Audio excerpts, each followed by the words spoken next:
The Elixir of Life by Honore de Balzac. In a sumptuous palace of Ferrara, one winter evening, Don Juan Belvidero was entertaining a prince of the house of Este. In those days a banquet was a marvellous affair, which demanded princely riches or the power of a nobleman. 7 pleasure-loving women chatted gaily around a table lighted by perfumed candles, surrounded by admirable works of art whose white marble stood out against the walls of red stucco and contrasted with the rich Turkey carpets. Clad in satin, glittering with gold and laden with gems which sparkled only less brilliantly than their eyes, they all told of passions intense, but of various styles, like their beauty.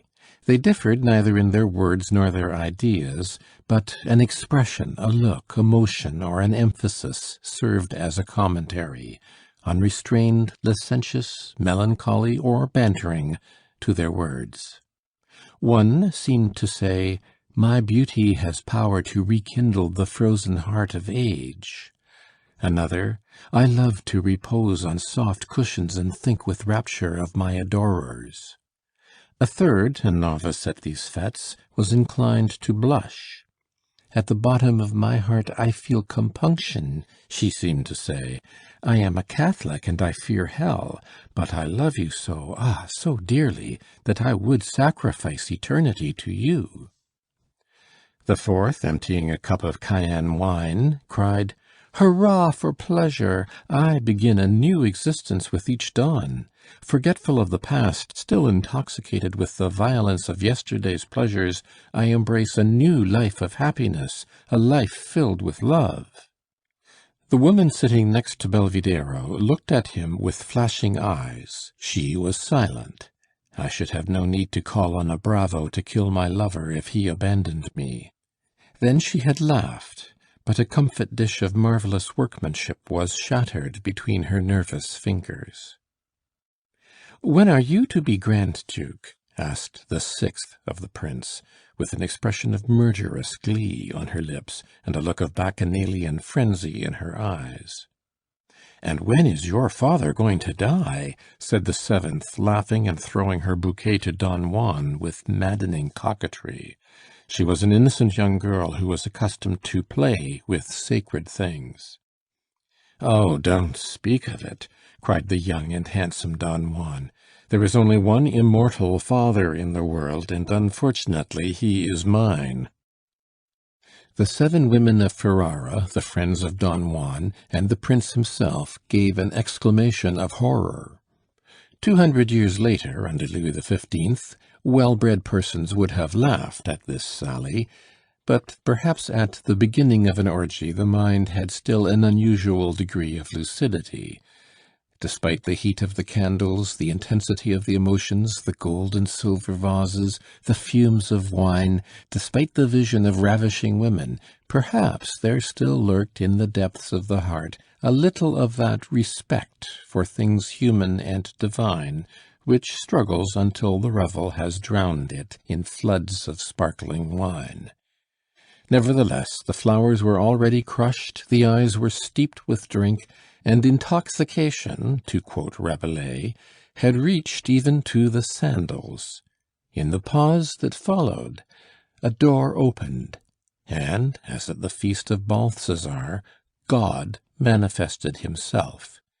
He seemed to command recognition now in the person of an old white-haired servant with unsteady gait and drawn brows. He entered with gloomy mien, and his look seemed to blight the garlands, the ruby cups, the pyramids of fruits, the brightness of the feast, the glow of the astonished faces, and the colours of the cushions dented by the white arms of the women. Then he cast a pall over this folly by saying, in a hollow voice, the solemn words, "Sir, your father is dying." Don Juan rose, making a gesture to his guests, which might be translated, "Excuse me, this does not happen every day." Does not the death of a parent often overtake young people thus in the fullness of life, in the wild enjoyment of an orgy? Death is as unexpected in her caprices as a woman in her fancies, but more faithful. Death has never duped anyone. When Don Juan had closed the door of the banquet hall and walked down the long corridor, which was both cold and dark, he compelled himself to assume a mask, for in thinking of his role of son, he had cast off his merriment as he threw down his napkin. The night was black. The silent servant who conducted the young man to the death chamber lighted the way so insufficiently that death, aided by the cold, the silence, the gloom, perhaps by a reaction of intoxication, was able to force some reflections into the soul of the spendthrift. He examined his life and became thoughtful, like a man involved in a lawsuit when he sets out for the court of justice. Bartolomeo Belvidero, the father of Don Juan, was an old man of 90 who had devoted the greater part of his life to business. Having traveled much in Oriental countries, he had acquired there great wealth and learning, more precious, he said, than gold or diamonds, to which he no longer gave more than a passing thought. "I value a tooth more than a ruby," he used to say, smiling, "and power more than knowledge." This good father loved to hear Don Juan relate his youthful adventures, and would say banteringly, as he lavished money upon him, "Only amuse yourself, my dear child." Never did an old man find such pleasure in watching a young man. Paternal love robbed age of its terrors in the delight of contemplating so brilliant a life. At the age of 60, Belvidero had become enamored of an angel of peace and beauty. Don Juan was the sole fruit of this late love. For 15 years the good man had mourned the loss of his dear Juana. His many servants and his son attributed the strange habits he had contracted to this grief. Bartolomeo lodged himself in the most uncomfortable wing of his palace, and rarely went out, and even Don Juan could not intrude into his father's apartment without first obtaining permission. If this voluntary recluse came or went in the palace or in the streets of Ferrara, he seemed to be searching for something which he could not find. He walked dreamily, undecidedly, preoccupied, like a man battling with an idea or with a memory. While the young man gave magnificent entertainments and the palace re-echoed his mirth, while the horses pawed the ground in the courtyard and the pages quarrelled at their game of dice on the stairs, Bartolomeo ate 7 ounces of bread a day and drank water. If he asked for a little poultry, it was merely that he might give the bones to a black spaniel, his faithful companion. He never complained of the noise. During his illness, if the blast of horns or the barking of dogs interrupted his sleep, he only said, "Ah, Don Juan has come home." Never before was so untroublesome and indulgent a father to be found on this earth. Consequently, young Belvidero, accustomed to treat him without ceremony, had all the faults of a spoiled child. His attitude toward Bartolomeo was like that of a capricious woman toward an elderly lover, passing off an impertinence with a smile, selling his good humor and submitting to be loved. In calling up the picture of his youth, Don Juan recognized that it would be difficult to find an instance in which his father's goodness had failed him.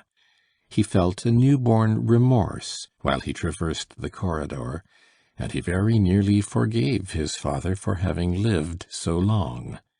He reverted to feelings of filial piety, as a thief returns to honesty in the prospect of enjoying a well-stolen million. Soon the young man passed into the high, chill rooms of his father's apartment. After feeling a moist atmosphere and breathing the heavy air and the musty odor which is given forth by old tapestries and furniture covered with dust, he found himself in the antique room of the old man, in front of a sick bed and near a dying fire. A lamp standing on a table of Gothic shape shed its streams of uneven light, sometimes more, sometimes less strongly, upon the bed, and showed the form of the old man in ever-varying aspects. The cold air whistled through the insecure windows, and the snow beat with a dull sound against the panes. This scene formed so striking a contrast to the one which Don Juan had just left, that he could not help shuddering. He felt cold when, on approaching the bed, a sudden flare of light caused by a gust of wind illumined his father's face. The features were distorted.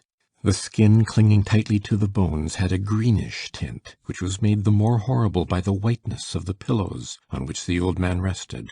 Drawn with pain, the mouth, gaping and toothless, gave breath to sighs which the howling of the tempest took up and drew out into a dismal wail. In spite of these signs of dissolution, an incredible expression of power shone in the face. The eyes, hallowed by disease, retained a singular steadiness. A superior spirit was fighting there with death. It seemed as if Bartolomeo sought to kill, with his dying look, some enemy seated at the foot of his bed. This gaze, fixed and cold, was made the more appalling by the immobility of the head, which was like a skull standing on a doctor's table. The body, clearly outlined by the coverlet, showed that the dying man's limbs preserved the same rigidity. All was dead except the eyes. There was something mechanical in the sounds which came from the mouth. Don Juan felt a certain shame at having come to the deathbed of his father with a courtesan's bouquet on his breast, bringing with him the odors of a banquet and the fumes of wine. "You are enjoying yourself," cried the old man on seeing his son. At the same moment, the pure, high voice of a singer who entertained the guests, strengthened by the chords of the viol by which she was accompanied, rose above the roar of the storm and penetrated the chamber of death. Don Juan would gladly have shut out this barbarous confirmation of his father's words. Bartolomeo said, "I do not grudge you your pleasure, my child." These words, full of tenderness, pained Don Juan, who could not forgive his father for such goodness. "What sorrow for me, father!" he cried. "Poor Juanino," answered the dying man, "I have always been so gentle towards you that you could not wish for my death." "Oh," cried Don Juan, "if it were possible to preserve your life by giving you a part of mine!" "One can always say such things," thought the spendthrift. "It is as if I offered the world to my mistress." The thought had scarcely passed through his mind when the old spaniel whined. This intelligent voice made Don Juan tremble. He believed that the dog understood him. "I knew that I could count on you, my son," said the dying man. "There you shall be satisfied. I shall live, but without depriving you of a single day of your life." "He raves," said Don Juan to himself. Then he said aloud, "Yes, my dearest father, you will indeed live as long as I do, for your image will always be in my heart." "It is not a question of that sort of life," said the old nobleman, gathering all his strength to raise himself to a sitting posture, for he was stirred by one of those suspicions which are only born at the bedside of the dying. "Listen, my son," he continued in a voice weakened by this last effort. "I have no more desire to die than you have to give up your lady loves, wine, horses, falcons, hounds, and money." "I can well believe it," thought his son, kneeling beside the pillow and kissing one of Bartolomeo's cadaverous hands. "But, father," he said aloud, "my dear father, we must submit to the will of God." "God! I am also God," growled the old man. "Do not blaspheme!" cried the young man, seeing the menacing expression which was overspreading his father's features. Be careful what you say, for you have received extreme unction, and I should never be consoled if you were to die in a state of sin." "Are you going to listen to me?" cried the dying man, gnashing his toothless jaws. Don Juan held his peace. A horrible silence reigned. Through the dull wail of the snowstorm came again the melody of the viol, and the heavenly voice, faint as the dawning day. The dying man smiled. "I thank you for having brought singers and music. A banquet, young and beautiful women with dark locks, all the pleasures of life.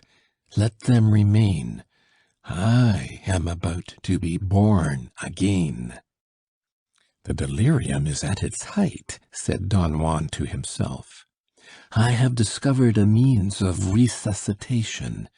There, look in the drawer of the table. You open it by pressing a hidden spring near the griffin." "I have it, father." "Good. Now take out a little flask of rock crystal." "Here it is." "I have spent 20 years in—" At this point the old man felt his end approaching, and collected all his energy to say, "As soon as I have drawn my last breath, rub me with this water, and I shall come to life again." "There is very little of it," replied the young man. Bartolomeo was no longer able to speak, but he could still hear and see. At these words he turned his head toward Don Juan with a violent wrench. His neck remained twisted like that of a marble statue doomed by the sculptor's whim to look forever sideways. His staring eyes assumed a hideous fixity. He was dead, dead in the act of losing his last illusion. In seeking a shelter in his son's heart, he had found a tomb more hollow than those which men dig for their dead. His hair, too, had risen with horror, and his tense gaze seemed still to speak. It was a father rising in wrath from his sepulchre to demand vengeance of God. "There, the good man is done for," exclaimed Don Juan.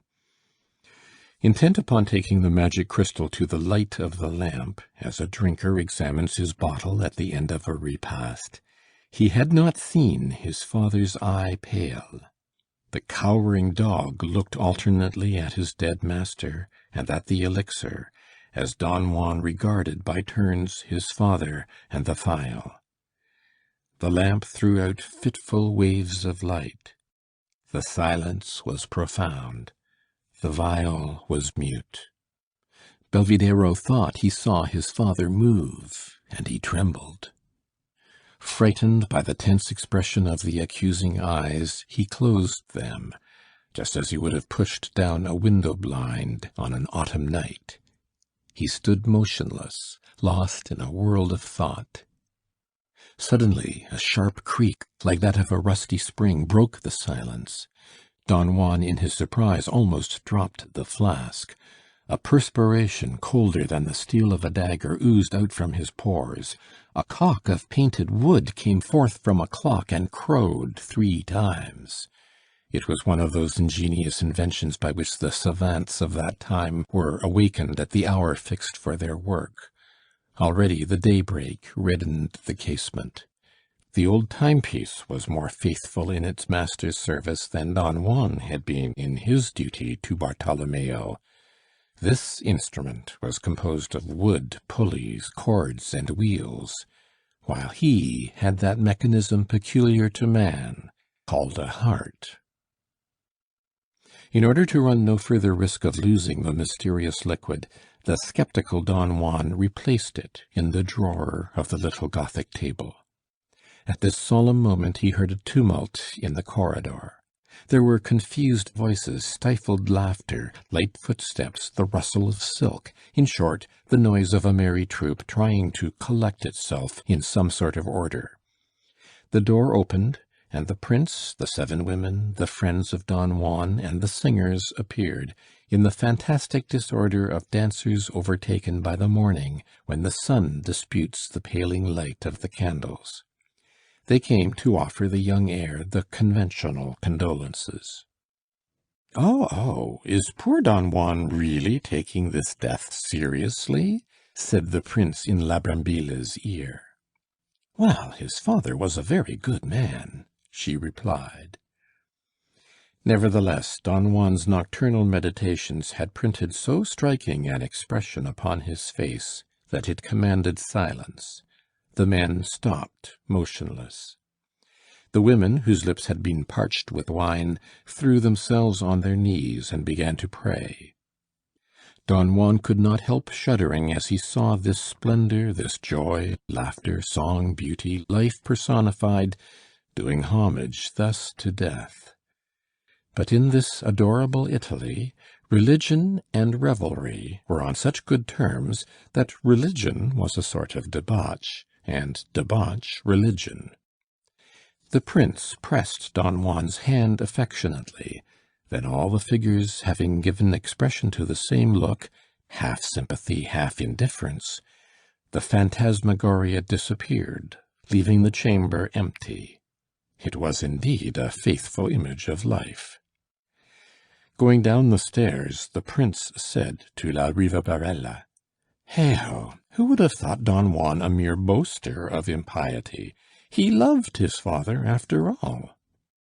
"Did you notice the black dog?" asked La Brambilla. "He is immensely rich now," sighed Bianca Cavatolini. "What is that to me?" cried the proud Veronese, she who had broken the comfit dish. "What is that to you?" exclaimed the duke. "With his ducats he is as much a prince as I am." At first Don Juan, swayed by 1,000 thoughts, wavered toward many different resolutions. After having ascertained the amount of the wealth amassed by his father, he returned in the evening to the death chamber, his soul puffed up with a horrible egoism. In the apartment he found all the servants of the household busied in collecting the ornaments for the bed of state, on which Feu Monseigneur would lie to-morrow, a curious spectacle which all Ferrara would come to admire. Don Juan made a sign, and the servants stopped at once, speechless and trembling. "Leave me alone," he said in an altered voice, "and do not return until I go out again." When the steps of the old servant, who was the last to leave, had died away on the stone flooring, Don Juan locked the door hastily, and, sure that he was alone, exclaimed, "Now let us try." The body of Bartolomeo lay on a long table. To hide the revolting spectacle of a corpse whose extreme decrepitude and thinness made it look like a skeleton, the embalmers had drawn a sheet over the body, which covered all but the head. This mummy-like figure was laid out in the middle of the room, and the linen, naturally clinging, outlined the form vaguely, but showing its stiff, bony thinness. The face already had large purple spots, which showed the urgency of completing the embalming. Despite the skepticism with which Don Juan was armed, he trembled as he uncorked the magic phial of crystal. When he stood close to the head, he shook so that he was obliged to pause for a moment. But this young man had allowed himself to be corrupted by the customs of a dissolute court. An idea worthy of the Duke of Urbino came to him, and gave him a courage which was spurred on by lively curiosity. It seemed as if the demon had whispered the words which resounded in his heart: "Bathe an eye." He took a piece of linen, and after having moistened it sparingly with the precious liquid, he passed it gently over the right eyelid of the corpse. The eye opened. "Ah!" said Don Juan, gripping the flask in his hand, as we clutch in our dreams the branch by which we are suspended over a precipice. He saw an eye full of life, a child's eye in a death's head, the liquid eye of youth, in which the light trembled. Protected by beautiful black lashes, it scintillated like one of those solitary lights which travellers see in lonely places on winter evenings. It seemed as if the glowing eye would pierce Don Juan. It thought, accused, condemned, threatened, judged, spoke. It cried, it snapped at him. There was the most tender supplication, a royal anger, then the love of a young girl imploring mercy of her executioners.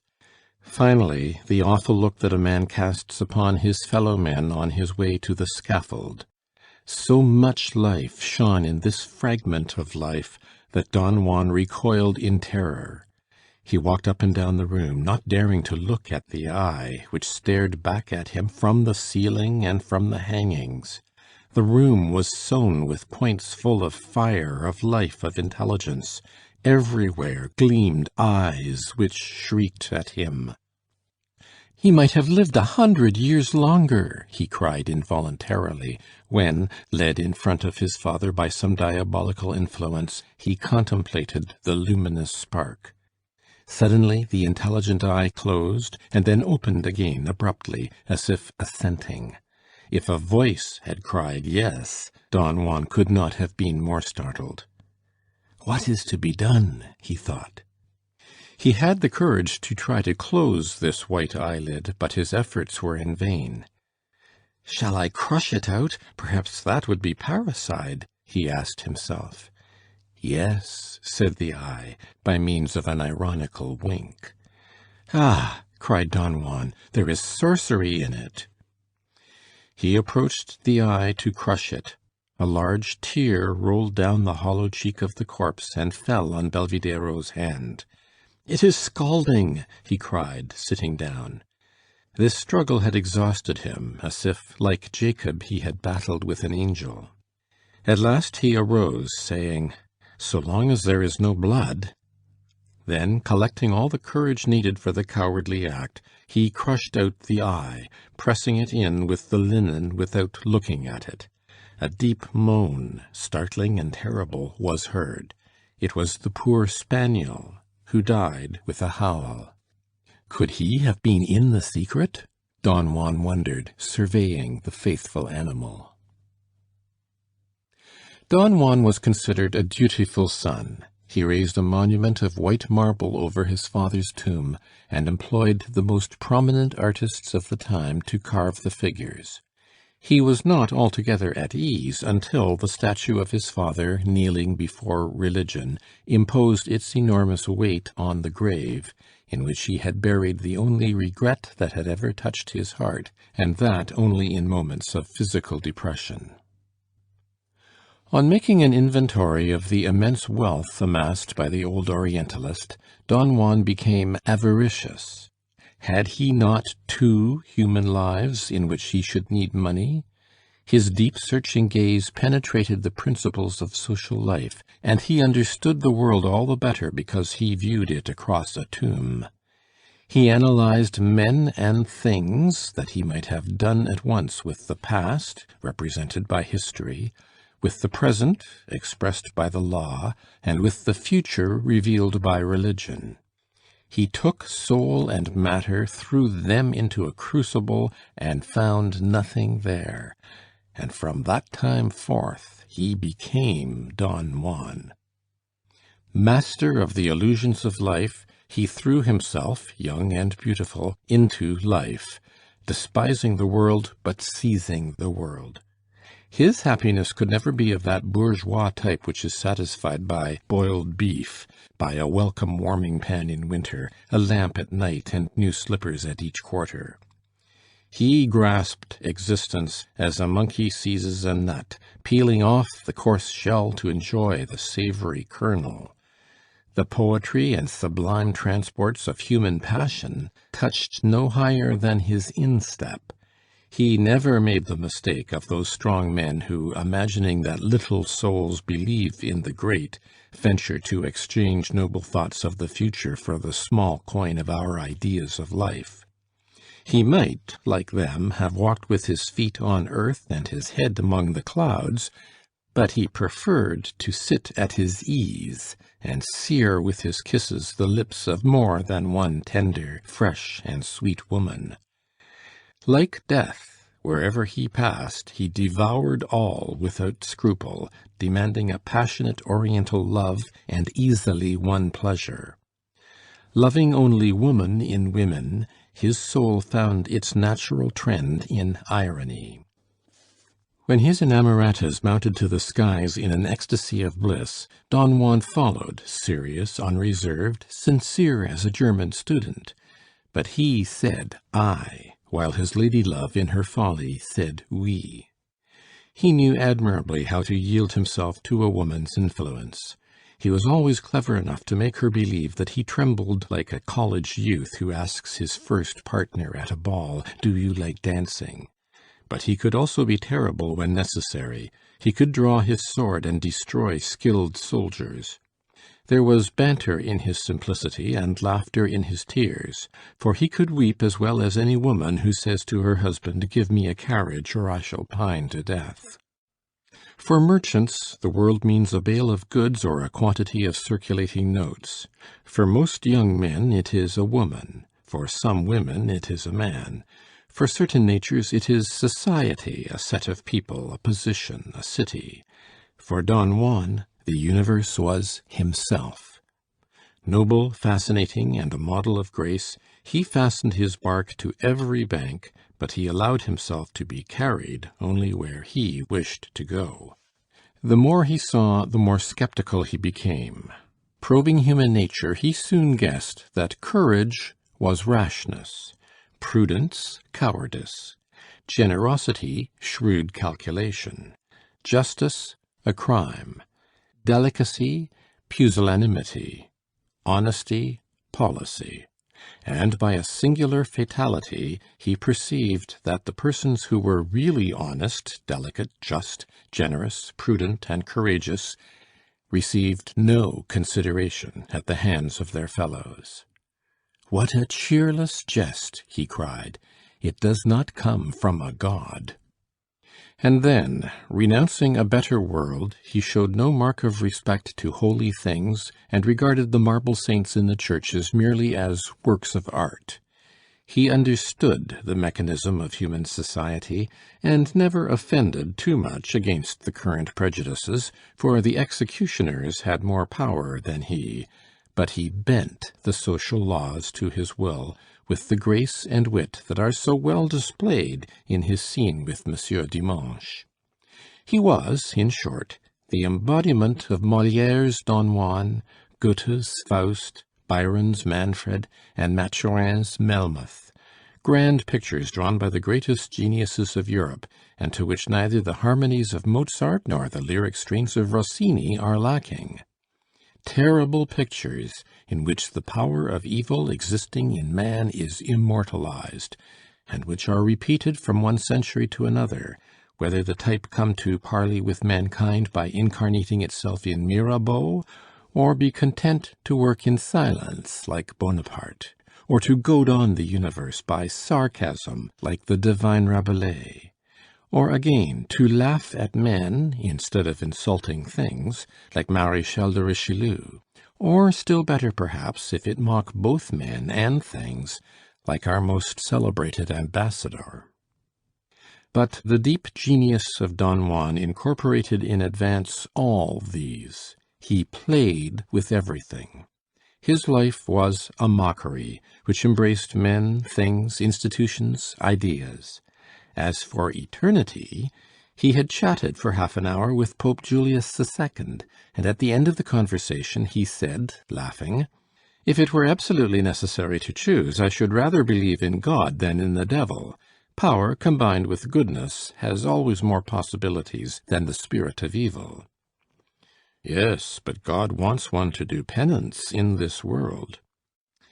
"Are you always thinking of your indulgences?" replied Belvidéro. "Well, I have a whole existence in reserve to repent the faults of my first life."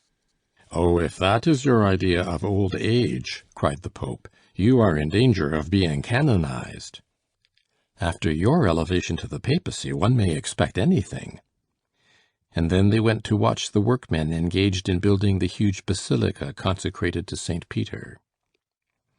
St. Peter is the genius who gave us our double power, said the Pope to Don Juan, and he deserves this monument. But sometimes at night I fancy that a deluge will pass a sponge over all this, and it will need to be begun over again. Don Juan and the Pope laughed. They understood each other.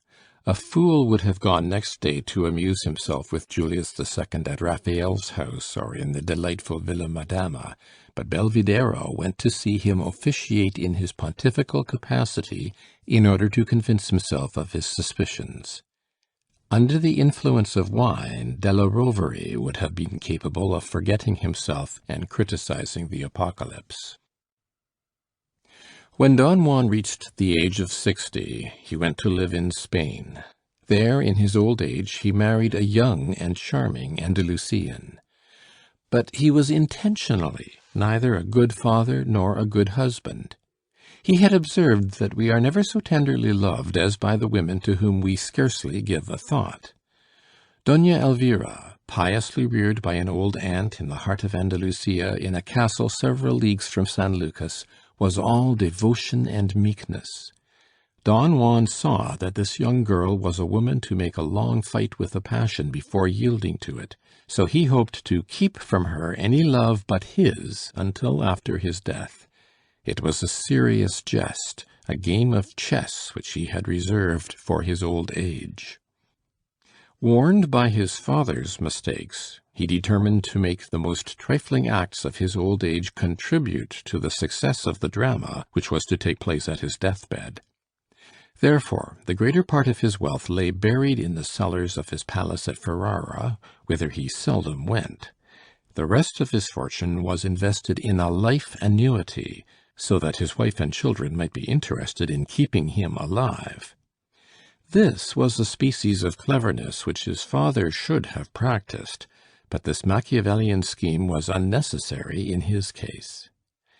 Young Philippe Belvidero, his son, grew up a Spaniard as conscientiously religious as his father was impious, on the principle of the proverb, a miserly father, a spendthrift son. The abbot of San Lucas was selected by Don Juan to direct the consciences of the Duchess of Belvidero and of Philippe. This ecclesiastic was a holy man, of fine carriage, well proportioned, with beautiful black eyes, and a head like Tiberius.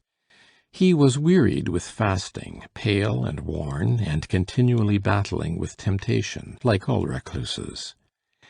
The old nobleman still hoped perhaps to be able to kill a monk before finishing his first lease of life. But whether the abbot was as clever as Don Juan, or whether Dona Elvira had more prudence or virtue than Spain usually accords to women, Don Juan was obliged to pass his last days like a country parson, without scandal. Sometimes he took pleasure in finding his wife and son remiss in their religious duties, and insisted imperiously that they should fulfill all the obligations imposed upon the faithful by the court of Rome. He was never so happy as when listening to the gallant abbot of San Lucas, Dona Elvira, and Philippe engaged in arguing a case of conscience. Nevertheless, despite the great care which the Lord of Belvidero bestowed upon his person, the days of decrepitude arrived. With this age of pain came cries of helplessness, cries made the more piteous by the remembrance of his impetuous youth and his ripe maturity. This man, for whom the last jest in the farce was to make others believe in the laws and principles at which he scoffed, was compelled to close his eyes at night upon an uncertainty.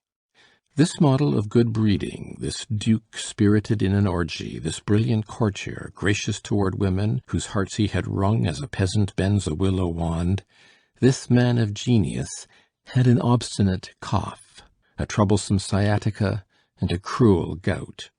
He saw his teeth leave him as at the end of an evening the fairest, best-dressed women depart one by one, leaving the ballroom deserted and empty. His bold hands trembled, his graceful limbs tottered, and then one night apoplexy turned its hooked and icy fingers around his throat. From this fateful day he became morose and harsh. He accused his wife and son of being insincere in their devotion, charging that their touching and gentle care was showered upon him so tenderly only because his money was all invested. Elvira and Philippe shed bitter tears, and redoubled their caresses to this malicious old man, whose broken voice would become affectionate to say, "My friends, my dear wife, you will forgive me, will you not? I torment you sometimes. Ah, great God, how canst thou make use of me thus to prove these two angelic creatures? I, who should be their joy, am their bane." It was thus that he held them at his bedside, making them forget whole months of impatience and cruelty by 1 hour in which he displayed to them the new treasures of his favour and a false tenderness. It was a paternal system which succeeded infinitely better than that which his father had formerly employed toward him. Finally, he reached such a state of illness that manoeuvres like those of a small boat entering a dangerous canal were necessary in order to put him to bed. Then the day of death came. This brilliant and sceptical man, whose intellect only was left unimpaired by the general decay, lived between a doctor and a confessor, his two antipathies. But he was jovial with them. Was there not a bright light burning for him behind the veil of the future? Over this veil, leaden and impenetrable to others, transparent to him, the delicate and bewitching delights of youth played like shadows. It was on a beautiful summer evening that Don Juan felt the approach of death. The Spanish sky was gloriously clear, the orange trees perfumed the air, and the stars cast a fresh glowing light. Nature seemed to give pledges of his resurrection. A pious and obedient son regarded him with love and respect. About 11 o'clock he signified his wish to be left alone with this sincere being. "Philippe," he began, in a voice so tender and affectionate that the young man trembled and wept with happiness, for his father had never said Philippe like this before. "Listen to me, my son," continued the dying man. "I have been a great sinner, and all my life I have thought about death. Formerly I was the friend of the great Pope Julius II. This illustrious pontiff feared that the excessive excitability of my feelings would cause me to commit some deadly sin at the moment of my death, after I had received the blessed ointment. He made me a present of a flask of holy water that gushed forth from a rock in the desert. I kept the secret of the theft of the Church's treasure, but I am authorized to reveal the mystery to my son in articulo mortis. You will find the flask in the drawer of the Gothic table which always stands at my bedside. The precious crystals may be of service to you also, my dearest Philippe. Will you swear to me by your eternal salvation that you will carry out my orders faithfully?" Philippe looked at his father. Don Juan was too well versed in human expression not to know that he could die peacefully in perfect faith in such a look, as his father had died in despair at his own expression. "You deserve a different father," continued Don Juan. "I must acknowledge that when the estimable abbot of San Lucas was administering the viaticum, I was thinking of the incompatibility of two so wide-spreading powers as that of the devil and that of God." "Oh, father!"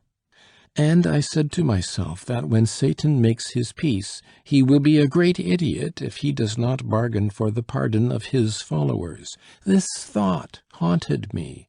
So, my child, I shall go to hell if you do not carry out my wishes." "Oh, tell them to me at once, father." "As soon as I have closed my eyes," replied Don Juan, "and that may be in a few minutes, you must take my body, still warm, and lay it on a table in the middle of the room. Then put out the lamp, the light of the stars will be sufficient. You must take off my clothes, and while you recite paters and aves and uplift your soul to God, you must moisten my eyes, my lips, all my head first, and then my body with this holy water. But, my dear son, the power of God is great. You must not be astonished at anything." At this point, Don Juan, feeling the approach of death, added in a terrible voice, "Be careful of the flask." Then he died gently in the arms of his son, whose tears fell upon his ironical and sallow face. It was nearly midnight when Don Philippe Belvidéro placed his father's corpse on the table. After kissing the stern forehead and the grey hair, he put out the lamp.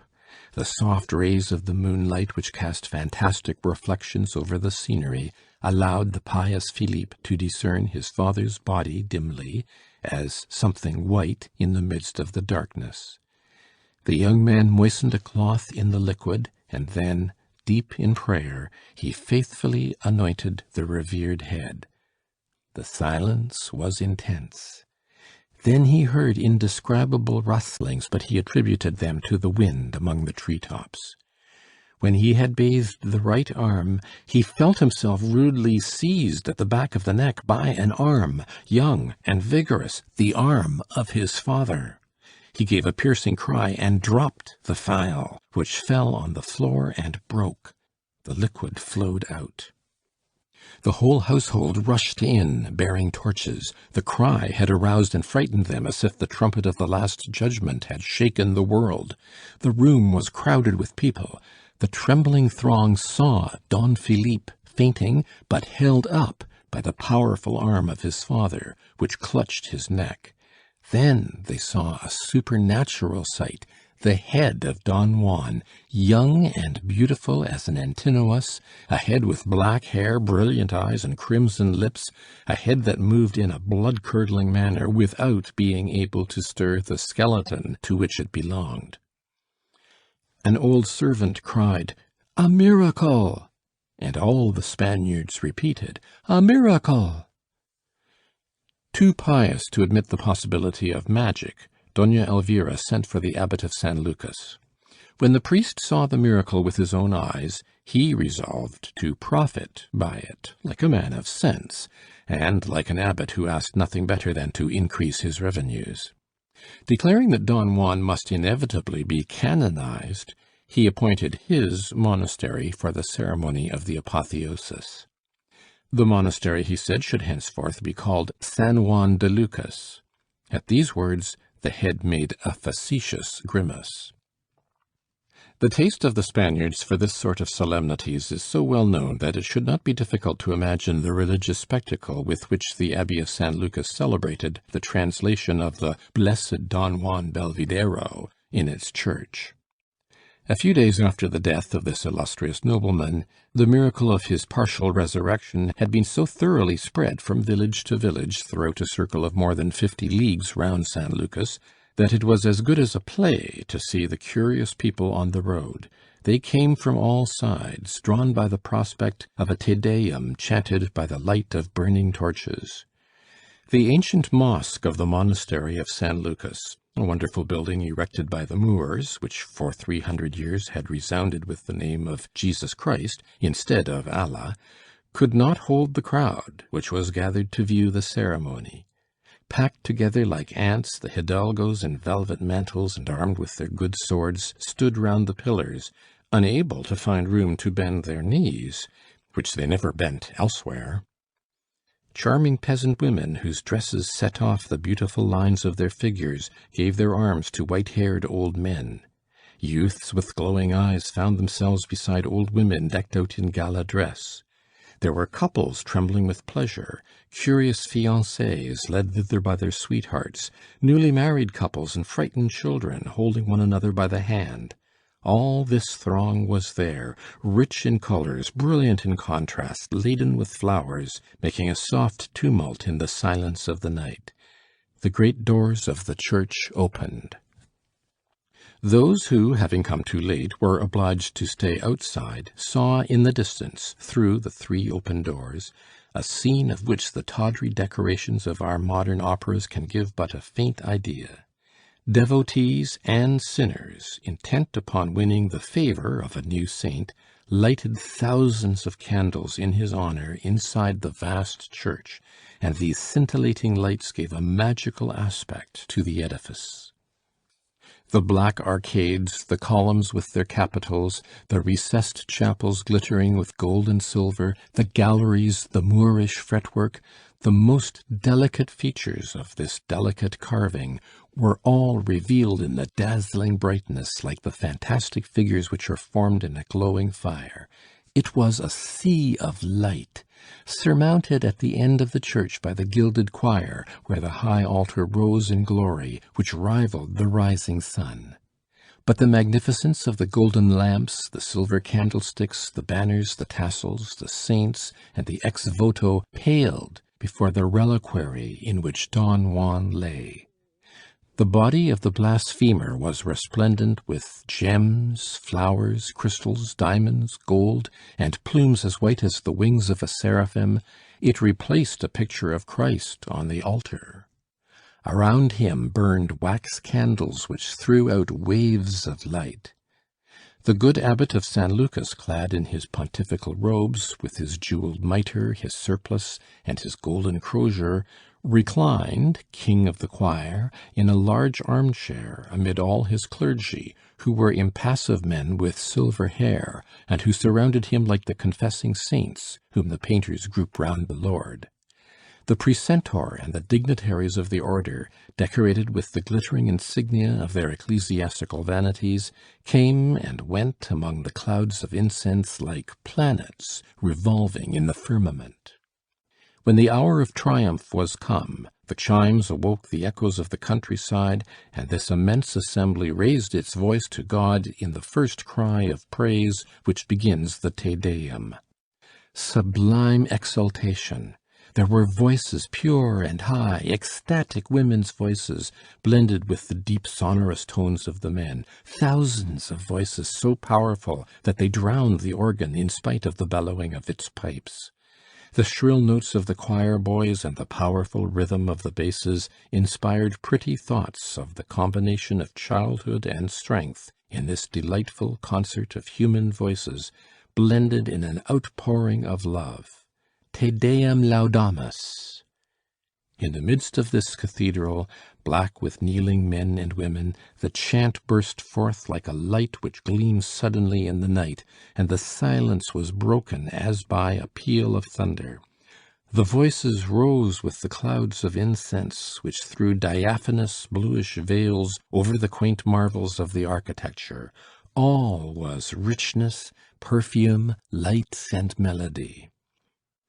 At the moment at which this symphony of love and gratitude rolled toward the altar, Don Juan, too polite not to express his thanks, and too witty not to appreciate a jest, responded by a frightful laugh, and straightened up in his reliquary. But, the devil having given him a hint of the danger he ran of being taken for an ordinary man, for a saint, a Boniface or a Pantaleon, he interrupted this harmony of love by a shriek, in which the thousand voices of hell joined. Earth lauded, heaven condemned. The church trembled on its ancient foundations. Te Deum laudamus, sang the crowd. Go to the devil, brute beasts that you are. Carajos demonios. Beasts, what idiots you are with your God. And a torrent of curses rolled forth like a stream of burning lava at an eruption of Vesuvius. Deus Sabaoth, Sabaoth, cried the Christians. Then the living arm was thrust out of the reliquary and waved threateningly over the assembly with a gesture full of despair and irony.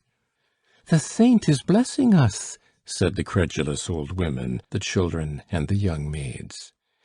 It is thus that we are often deceived in our adorations. The superior man mocks those who compliment him, and compliments those whom he mocks in the depths of his heart.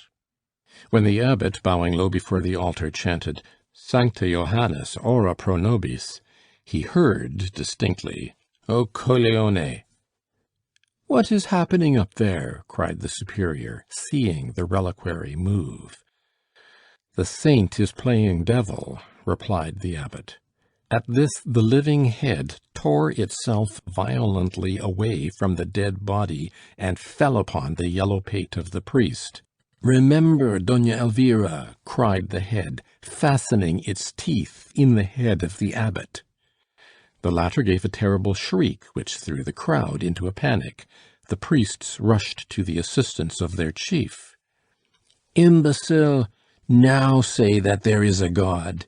cried the voice, just as the abbot expired. End of the Elixir of Life by Honore de Balzac.